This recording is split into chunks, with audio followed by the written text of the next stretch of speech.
उत्तर प्रदेश के जनपद आजमगढ़ की पुलिस ने हिस्ट्री सीटर व पूर्व प्रधान की हत्या की घटना का अनावरण कर 2 अभियुक्तों को गिरफ्तार किया है। मामले में एक अभियुक्त पुलिस मुठभेड़ में घायल हुआ, जबकि एक अन्य को गिरफ्तार किया गया। बताया गया कि जमीन व मकान की बिक्री के पैसों के लेन देन को लेकर विवाद में हत्या हुई थी। घटना में प्रयुक्त कुदाल, कुल्हाड़ी, ट्रैक्टर ट्राली तथा तमंचा, कारतूस व बिना नंबर की मोटरसाइकिल बरामद कर ली गई है।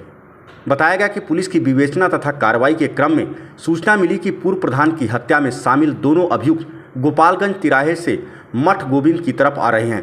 जब पासीपुर पुलिया से होते हुए गोपालगंज की तरफ नहर पर पुलिस पहुंची कि बिना नंबर प्लेट की मोटरसाइकिल पर सवार 2 व्यक्ति आते दिखाई दिए। पुलिस की गाड़ी को देख भागना चाहा, लेकिन पीछे से भी पुलिस टीम द्वारा घेराबंदी देखकर मोटरसाइकिल सवार गिर गए और किनारे झाड़ी में छुपकर एक अभियुक्त द्वारा पुलिस पार्टी पर फायर कर दिया गया। जवाबी कार्रवाई में एक अभियुक्त के दाहिने पैर में गोली लगी, जबकि दूसरा अभियुक्त झाड़ी से निकलकर खेत की तरफ भागने लगा, जिसे दौड़ाकर पकड़ लिया गया। पूछताछ में घायल अभियुक्त का नाम हीरालाल यादव व दूसरे का नाम हनोज यादव, जो नहर पटरी के पास ग्राम सुजानपुर से गिरफ्तार किया गया। वहीं घायल अभियुक्त हीरालाल यादव को उपचार के लिए अस्पताल भेजा गया है, जिसके बॉडी पे इंजरीज थी। सोशल मीडिया के माध्यम से शव की शिनाख्त की गई। इनकी शिनाख्त निजामाबाद के ग्राम परवेजाबाद के पूर्व प्रधान और थाना निजामाबाद के हिस्ट्री इंद्रजीत यादव के रूप में हुई है। इनके परिजनों से संपर्क किया गया। परिजनों से संपर्क करके तहरीर लेके 196/23 धारा 302, 201, 120 बी की FIR दर्ज की गई। इस घटना का अनावरण करते हुए आज 2 अभियुक्तों को गिरफ्तार किया गया है, जिसमें एक हीरालाल यादव पुत्र लोटू यादव, जो थाना एरोला का रहने वाला है, और दूसरा अभियुक्त हनोज पुत्र फिरतू यादव, जो थाना निजामाबाद अंतर्गत का रहने वाला है। मुख्य अभियुक्त हीरालाल यादव ये थाना एरोला का हिस्ट्री शीटर अपराधी है, जिसके ऊपर 13 मुकदमे पूर्व से दर्ज हैं। पुलिस मुठभेड़ के दौरान इसको गोली लगी है, जिसको उपचार के लिए अस्पताल भेजा गया है, जहां इसकी स्थिति वर्तमान में सामान्य है।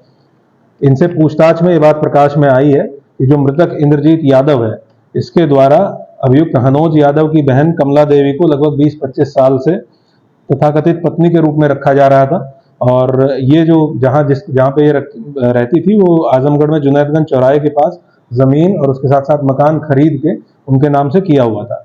इस जमीन और मकान को इन्होंने 3 जुलाई को बेच दिया था, जिसके जो बिक्री से पैसा आया था उसकी मांग मृतक इंद्रजीत यादव द्वारा की जा रही थी। लगातार उसके द्वारा दबाव बनाया जा रहा था कि जो मकान जमीन बेची गई है उसका पैसा उसको दिया जाए। ये पैसा ना देना पड़े, इस वजह से अभियुक्त हनोज यादव ने अपनी बहन के कहने पर और अपने रिश्तेदार हीरालाल यादव से मिलकर घर पर सोते समय कुदाल और कुल्हाड़ी से मारकर उसकी हत्या कर दी। और उसके बाद बचने के लिए उसकी लाश को लेके गए और कप्तानगंज थाना क्षेत्र के अंतर्गत लाश को फेंक दिया। इस पूरे गिरफ्तारी 2 लोगों की गिरफ्तारी की गई है और इसके साथ साथ जो घटना में प्रयुक्त कुदाल कुल्हाड़ी बरामद किए गए हैं। एक ट्रैक्टर ट्रॉली जिससे शव को फेंकने के में इस्तेमाल किया गया था, उसको भी पुलिस के द्वारा बरामद किया गया है। विस्तृत रूप से पूछताछ इनसे की जा रही है। आगे की कार्रवाई थाना कप्तानगंज की पुलिस के द्वारा विवेचनात्मक कार्रवाई सुनिश्चित की जाएगी। सर, इस पूरे प्रकरण में एक बदमाश इंद्रजीत था, उसके साथ क्या हुआ? जो मृतक है उसी का नाम इंद्रजीत यादव है। उसका भी अच्छा खासा आपराधिक इतिहास है और वो पूर्व प्रधान थे और उनका जिस महिला के साथ अफेयर था, उसी महिला के भाई और रिश्तेदारों ने मिलकर हत्या की है, क्योंकि इन्होंने कुछ जमीन उस महिला के नाम की हुई थी और उस जमीन को बेच दिया गया था महिला के द्वारा।